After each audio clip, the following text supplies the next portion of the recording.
इसके बाद में नेक्स्ट टॉपिक है फिर कैपेसिटर्स। और कैपेसिटर्स क्या चीज होती है? तो कैपेसिटर कुछ ऐसे डिवाइसेस होते हैं जो चार्ज को स्टोर करने के लिए यूज किए जाते हैं।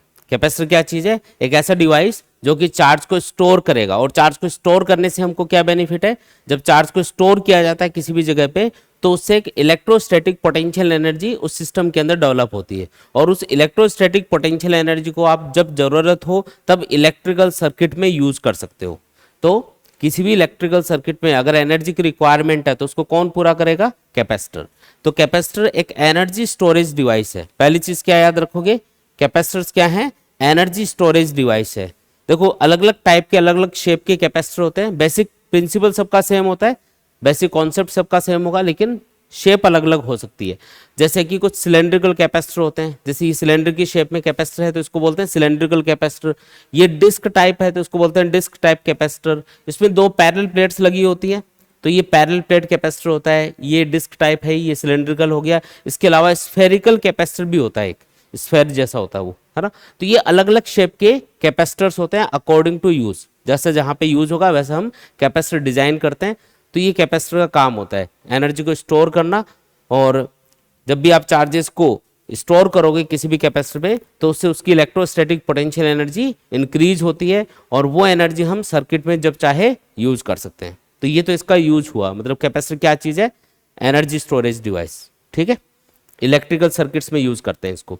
अब जो इसका प्रिंसिपल है वो समझते हैं कि जो कैपेसिटर्स हैं वो किस तरीके से काम करते हैं, मतलब कैपेसिटर का बेसिक प्रिंसिपल क्या है। वैसे तो हम किसी भी कंडक्टर को चार्ज कर सकते हैं, जैसे एक मेटल की कोई प्लेट है और उसको आपने चार्ज कर दिया तो क्या वो भी एक कैपेसिटर है? हाँ, उसको भी एक कैपेसिटर बोल सकते हो, लेकिन उसकी कैपेसिटी कम होगी। तो अगर आपको कैपेसिटी इंक्रीज करनी है तो आपको थोड़ा सा दिमाग लगाना पड़ेगा और हम किसी तरीके से मतलब उस सिंगल कंडक्टर की कैपेसिटी को इंक्रीज करने की कोशिश करेंगे कि वो ज़्यादा से ज़्यादा चार्ज को स्टोर कर पाए। नॉर्मली क्या होता है कि कोई भी कंडक्टर एक लिमिटेड चार्ज को ही स्टोर कर पाता है। अगर आप उससे ज़्यादा चार्ज उसको देने की कोशिश करोगे तो ओवरफ्लो होने लग जाएगा। जैसे एक पानी का ग्लास होता है, उस पानी के ग्लास के अंदर हम सिर्फ इतनी हाइट तक, मतलब ग्राउंड से सिर्फ इतनी हाइट तक पानी फिल कर सकते हैं। जैसे जैसे पानी फिल करेंगे तो कब तक इसमें पानी भरता जाएगा? जब तक कि ये मैक्सिमम लेवल तक नहीं पहुंच जाता। उसके बाद में अगर और पानी इसके अंदर भरने की कोशिश करोगे तो वो ओवरफ्लो होकर नीचे गिरना स्टार्ट हो जाएगा और ये और ज़्यादा नहीं स्टोर कर पाएगा क्योंकि इसकी कैपेसिटी इतनी है पानी को स्टोर करने की। ठीक है, और जैसे जैसे आप पानी इसके अंदर भरते जा रहे हो उसका लेवल कंटिन्यूअसली बढ़ता जा रहा है। अब इसी चीज़ को इलेक्ट्रोस्टैटिक्स में समझते हैं हम। जैसे मान लो कि कोई भी कंडक्टर है अपने पास में, ये कोई कंडक्टर है, कोई मेटल का स्फेयर है सपोज करो, और आप इसको चार्ज कर रहे हो। तो जैसे जैसे इसको चार्ज करते जाओगे इसका पोटेंशियल इंक्रीज होता जाएगा। जैसे यहाँ पे लेवल इंक्रीज हो रहा था ना इस पानी का, पहले इतना भर गया, फिर इतना, फिर इतना, फिर इतना, इस तरीके से ये भरता जा रहा था। तो यहाँ पे जिस चीज को आप लेवल बोल रहे हो कि इसका लेवल बढ़ रहा है, उसी चीज को हम यहाँ पे क्या बोलते हैं? पोटेंशियल बोलते हैं। यहाँ पे पानी भरने से पानी का लेवल बढ़ता जा रहा है इस ग्लास के अंदर, वैसे इस कंडक्टर को चार्ज करने से इस कंडक्टर के चार्जिंग का लेवल बढ़ता जा रहा है। ये ज्यादा ज्यादा और ज्यादा चार्ज हो रहा है और इसी चीज को डिफाइन करने के लिए हम टर्म यूज करते हैं पोटेंशियल। तो हम बोलते हैं कि इसका पोटेंशियल बढ़ता जा रहा है, जैसे जैसे ये चार्ज हो रहा है ना तो इसका पोटेंशियल बढ़ता जा रहा है। फिर ये मैक्सिमम पोटेंशियल तक पहुंच जाएगा। जैसे ये मैक्सिमम लेवल तक पहुंच गया ना, उसके बाद में और पानी नहीं डाल सकते। उसी तरीके से इस कंडक्टर का भी चार्ज होने का एक मैक्सिमम पोटेंशियल होगा इसकी साइज के अकॉर्डिंग कि इतना चार्ज स्टोर कर सकता है मैक्सिमम। उसके बाद में और ज्यादा चार्ज अगर आप इसको देने की कोशिश करोगे तो फिर क्या होगा?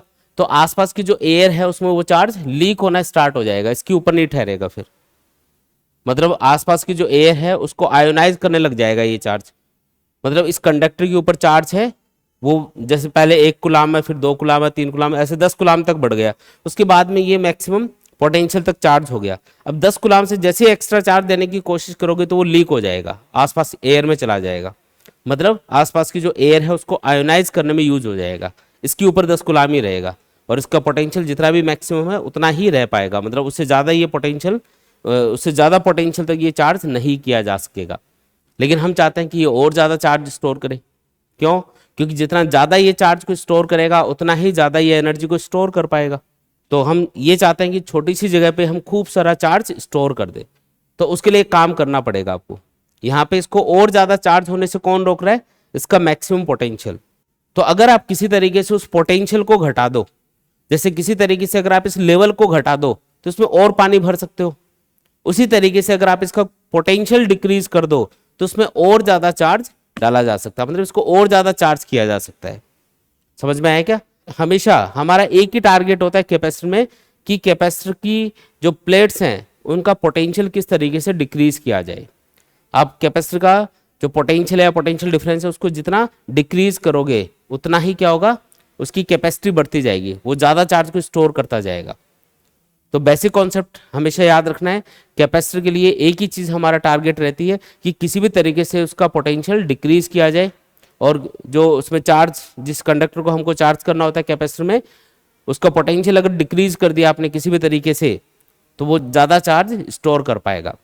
साइज उतनी रखनी पड़ेगी कंडक्टर की, बस वो ज्यादा चार्ज को स्टोर कर पाएगा। फिर बात समझ में आई क्या? अब ये करना कैसे है वो समझो। मान लो कि हमारे पास पे ये कोई मेटल की प्लेट है, अपने पास क्या है, एक मेटल की प्लेट है, और इसको मैंने चार्ज किया तो इसकी सरफेस पे चार्ज आ गया सपोज करो Q, और इस चार्ज की वजह से इसका पोटेंशियल इंक्रीज होके मैक्सिमम हो गया V, मतलब इतना ही पोटेंशियल तक ये चार्ज किया जा सकता है, V पोटेंशियल तक हम इसको चार्ज कर सकते हैं। इससे ज़्यादा चार्ज देने की कोशिश करेंगे तो वो चार्ज लीक होना स्टार्ट हो जाएगा, इसके ऊपर नहीं ठहरेगा। तो अब अगर इसे और ज़्यादा चार्ज देना है, इस कंडक्टर को अगर और ज़्यादा चार्ज करना है तो इसका पोटेंशियल क्या करना पड़ेगा, कम करना पड़ेगा। पोटेंशियल कम करने का एक तरीका है, देखो हम एक काम कर सकते हैं, इसके पास में एक और मेटल प्लेट रख देंगे। क्या रख देंगे? इसके पास में एक और मेटल प्लेट रख देंगे। अब ये जो मेटल प्लेट है इसके अंदर क्या होंगे, बहुत सारे फ्री इलेक्ट्रॉन घूम रहे होंगे रेंडमली, इस पर कोई चार्ज नहीं है, चार्ज इसी को देना है। ये बस मेटल प्लेट पास में रख दी मैंने, तो इसके अंदर जो फ्री इलेक्ट्रॉन घूम रहे हैं वो क्या करेंगे, वो इस पॉजिटिव चार्ज की तरफ अट्रैक्ट होना स्टार्ट हो जाएंगे। इसके अंदर जो फ्री इलेक्ट्रॉन रैंडमली घूम रहे थे वो इस पॉजिटिव चार्ज की तरफ क्या होंगे, अट्रैक्ट होंगे। तो इधर कौन सा चार्ज रह जाएगा, नेगेटिव, क्योंकि फ्री इलेक्ट्रॉन आके इधर इकट्ठा हो गए, और इधर वाली सरफेस के ऊपर उतना ही पॉजिटिव चार्ज आ जाएगा। इधर आ गया मान लो -Q, इधर आ गया +Q। समझ में आया? ये इतनी प्रोसेस समझ में आई? इस पर टोटल चार्ज कितना है, अभी भी 0 है, पहले भी 0 था, बाद में भी 0 है। तो ये कौन सा चार्ज है फिर, ये है इंड्यूस्ड चार्ज। ये मेटल प्लेट पास में रखी है ना जो कि चार्ज्ड है, ये इसके इलेक्ट्रॉन्स को अपनी तरफ खींच रही है, इसलिए इधर नेगेटिव चार्ज आ गया और अपोजिट वाली सरफेस पे उतना ही पॉजिटिव चार्ज आ गया। अब हम इसको ग्राउंडेड कर देंगे। अब जैसे ही आप इसको ग्राउंडेड करोगे, ग्राउंडेड करने से क्या होगा, किसी भी चार्ज ऑब्जेक्ट को अगर आप ग्राउंडेड कर देते हो, ग्राउंड से कनेक्ट कर देते हो, जिसको अर्थिंग भी बोलते हैं हम लोग, तो अर्थिंग करने से या ग्राउंडेड करने से क्या होगा, जो कंडक्टर है वो उसका सारा का सारा चार्ज ग्राउंड में चला जाएगा। अब यहाँ पे ये जो पॉजिटिव चार्ज है इसको ये वाला पॉजिटिव चार्ज रिपेल कर रहा है, तो ये पूरा का पूरा ग्राउंड में चला जाएगा। क्या होगा, ये पूरा का पूरा चार्ज ग्राउंड में चला जाएगा, इसके ऊपर चार्ज की वैल्यू 0 हो जाएगी पॉजिटिव चार्ज की। लेकिन नेगेटिव चार्ज इसके ऊपर, मतलब इस कंडक्टर के ऊपर ही रहेगा, ये ग्राउंड के अंदर नहीं जा पाएगा। इसका रीजन क्या है, क्योंकि ये जो नेगेटिव चार्ज है इसको ये पॉजिटिव चार्ज अट्रैक्ट किए हुए है, ये खींच के रख रहा है इसको अपनी तरफ, है ना, एक तरह से बांध के रख रहा है इसको, और इसकी वजह से क्या होगा, इसके ऊपर नेगेटिव चार्ज रहेगा। ये जो पॉजिटिव चार्ज है ये तो गायब हो चुका है जो इधर था ग्राउंडेड करने से, और इसके ऊपर कौन सा चार्ज बचा, नेगेटिव चार्ज। अब ये जो नेगेटिव चार्ज है ये अपने चारों तरफ एक नेगेटिव पोटेंशियल क्रिएट करेगा। जैसे हमने पढ़ा था ना कि कोई भी चार्ज है उससे r डिस्टेंस पे पोटेंशियल का फॉर्मूला होता है KQ/R।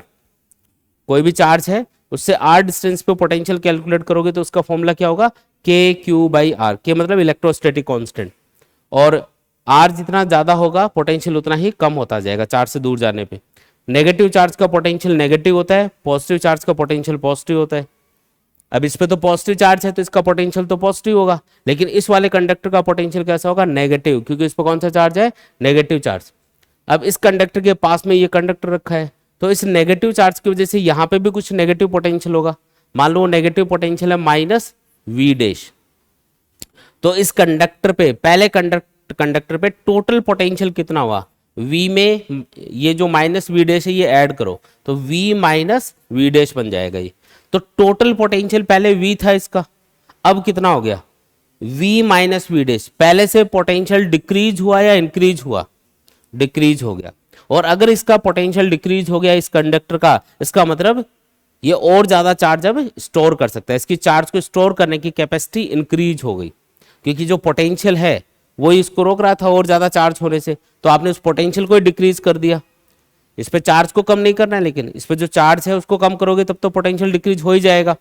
चार्ज को उतना ही रखा, बस हमने ये दूसरी प्लेट पास में रखी, तो इसके जो नेगेटिव चार्ज, इसका जो नेगेटिव चार्ज है उसने इसके पोटेंशियल को डिक्रीज कर दिया, क्योंकि उसका नेगेटिव पोटेंशियल जब इसमें ऐड हुआ ना तो ओवरऑल पोटेंशियल कम हो गया। जैसे इसका पोटेंशियल पहले 10 वोल्ट था, इसकी वजह से -5 वोल्ट इसको मिला, तो टोटल मिला के कितना हुआ 10 - 5 यानी कि 5 वोल्ट हो गया, तो पोटेंशियल कम हुआ ना, इसलिए अब इसकी कैपेसिटी इंक्रीज हो गई, अब ये और ज्यादा चार्ज को स्टोर कर सकता है।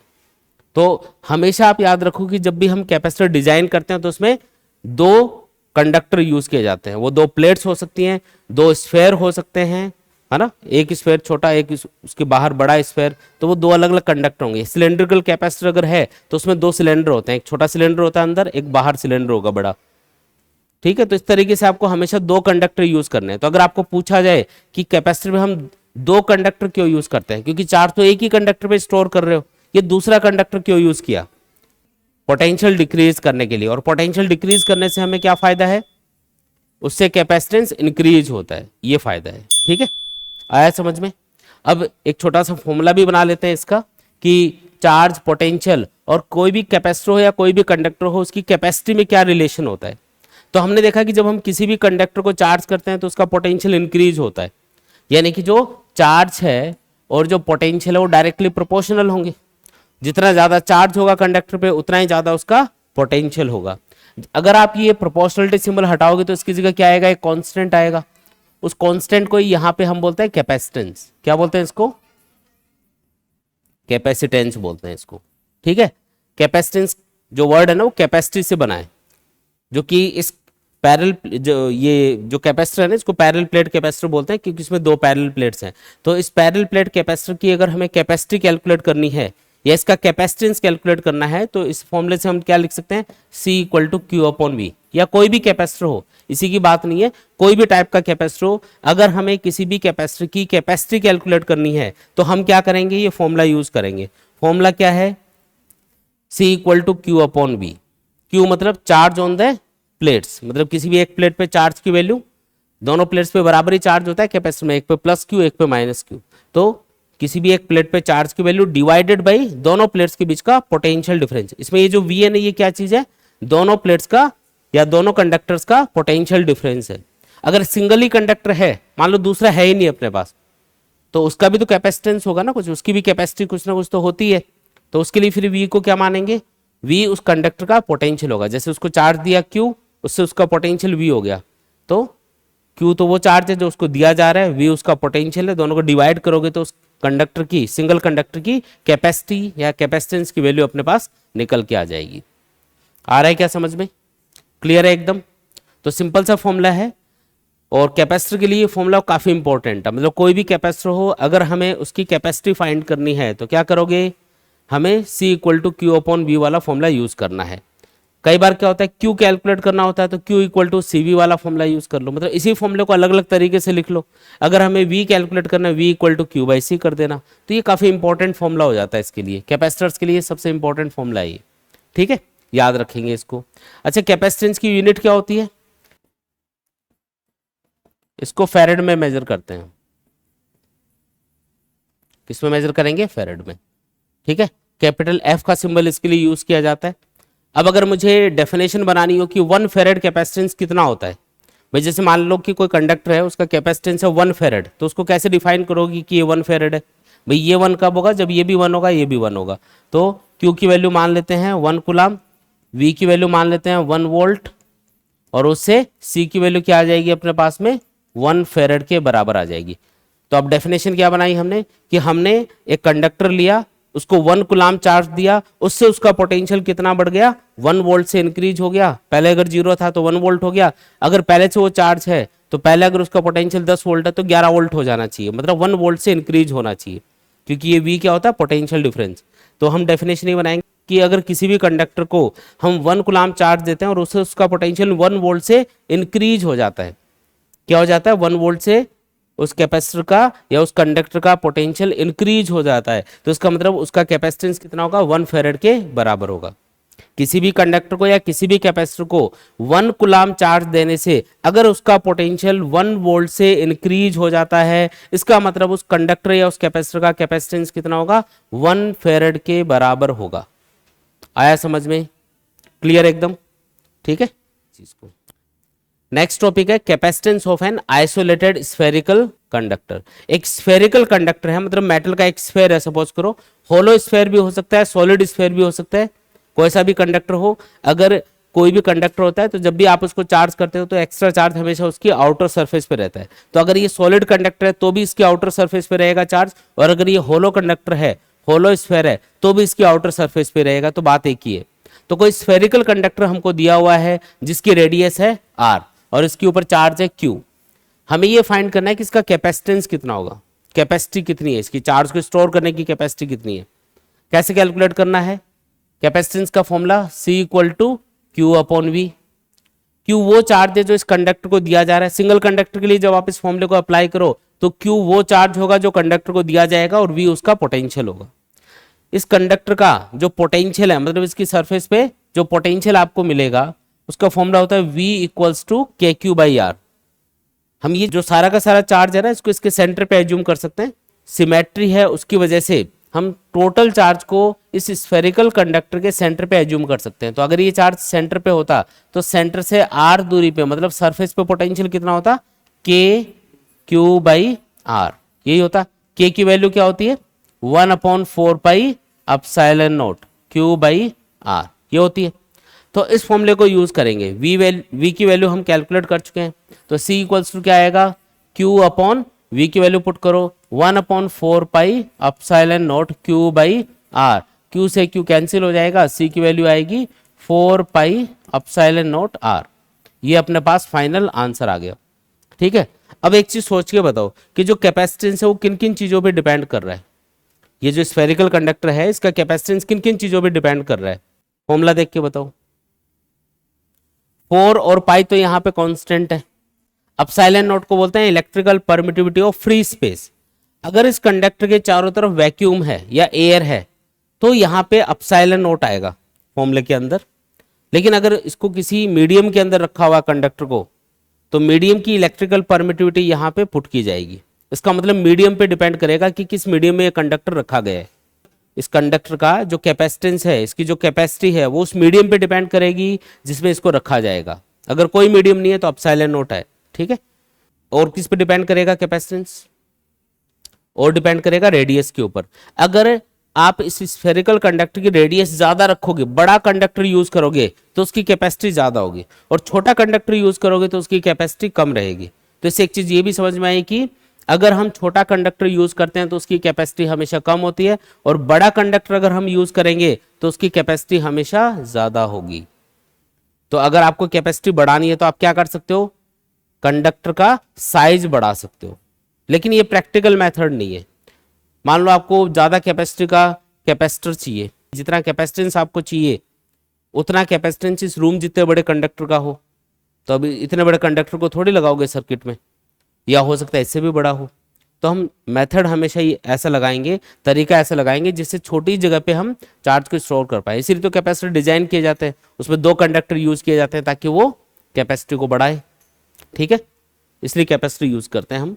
और सिंगल कंडक्टर को हम कैपेसिटर बोल तो सकते हैं, लेकिन उसकी कैपेसिटी बहुत ज़्यादा नहीं होती है। कैपेसिटी बढ़ानी है तो साइज बढ़ाना पड़ेगा। साइज बढ़ाएंगे तो मटेरियल भी ज़्यादा लगेगा, स्पेस भी ज़्यादा घेरेगा वो, तो उसमें नुकसान है। अगर अर्थ का कैपेसिटेंस फाइंड करना हो, मान लो अर्थ के जितना बड़ा कोई कंडक्टर है उसका कैपेसिटेंस फाइंड करना है, तो उसका कैपेसिटेंस कितना होगा फॉर अर्थ। अर्थ की रेडियस कितनी होती है बताओ,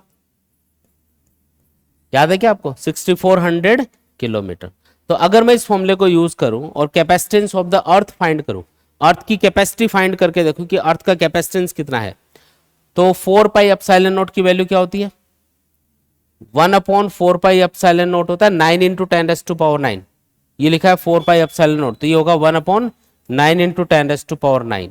रेडियस है 6400 किलोमीटर को मीटर में चेंज कर लो 10⁻³ से मल्टीप्लाई करके, तो ये अपने पास क्या आएगा, कैपेसिटेंस आ जाएगा। जब आप इसको सोल्व करोगे 711 × 10⁻⁻6 फेरेड आएगा ये, जिसको आप माइक्रो फेरेड भी बोल सकते हो, यानी कि 711 माइक्रोफेरेड ये आंसर आएगा। तो अर्थ की जितना बड़ा कंडक्टर है ना, तो उसकी कैपेसिटी कितनी है 711 यानी 711 माइक्रोफेरेड। माइक्रो मतलब 10⁻⁻⁶। क्या ये कैपेसिटेंस की वैल्यू बहुत छोटी आ रही है? बहुत कम है, ये तो 10⁻⁻⁶ में आ रहा है। तो क्या अर्थ की कैपेसिटी बहुत कम है? ऐसा नहीं है, अर्थ की कैपेसिटी बहुत ज्यादा है। एक्चुअल में हमने यहाँ पे ये जो यूनिट यूज करी है ना फेरेड, ये बड़ी यूनिट होती है। फेरेड क्या है? बड़ी यूनिट। तो बड़ी यूनिट यूज करोगे तो हमेशा मैग्नीट्यूड आपको छोटा दिखेगा। कैसे? जैसे 1 किलोग्राम है, 1 किलोग्राम को अगर आप टन में लिखोगे तो क्या लिखना पड़ेगा? 0.001 टन।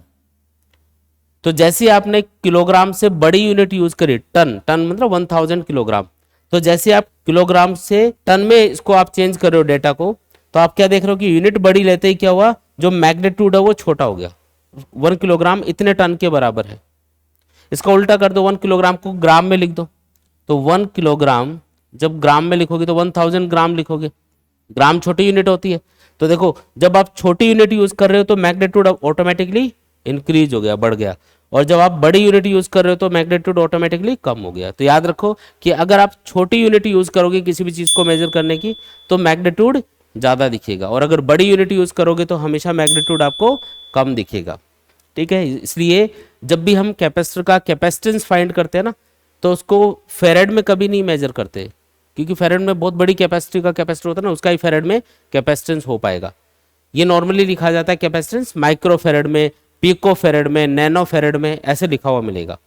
जैसे पीछे जो मैंने आपको डायग्राम दिखाया था ना कैपेसिटर का, उसमें देखो इनके ऊपर लिखा हुआ है। देखो ये यहाँ पे 1000, और ये देखो माइक्रो का सिंबल आपको दिखाई दे रहा है कि छोटा सा माइक्रो फेरेड है ये, इसके ऊपर ये लिखा हुआ 10 माइक्रो फेरेड। ऐसे माइक्रो फेरेड में या फिर नैनो फेरेड में या फिर पिको फेरेड में, इनमें आपको वैल्यूज मिलेंगी। ये पिको फेरेड कितना होता है या पिको कितना होता है? पिको 10⁻⁻12। नैनो मतलब क्या होता है? 10⁻⁻9। माइक्रो मतलब क्या होता है? 10⁻⁻6। मिली मतलब 10⁻⁻3। तो ये इतनी चीजें तो हमको याद होनी चाहिए, क्योंकि जब भी माइक्रो, पिको, नैनो ये दे रखे होते हैं तो इनको कन्वर्ट करना पड़ता है। जब भी आप सॉल्व करते हो ना क्वेश्चंस वगैरह, उसमें इनको चेंज करके लिखना पड़ता है। तो आप याद रखो ये, ठीक है। पिको मतलब 10⁻⁻12, नैनो मतलब 10⁻⁻9, माइक्रो मतलब 10⁻⁻6, और मिली मतलब क्या है? 10⁻⁻3। आया समझ में? बताओ कोई भी डाउट होते हैं यहाँ तक?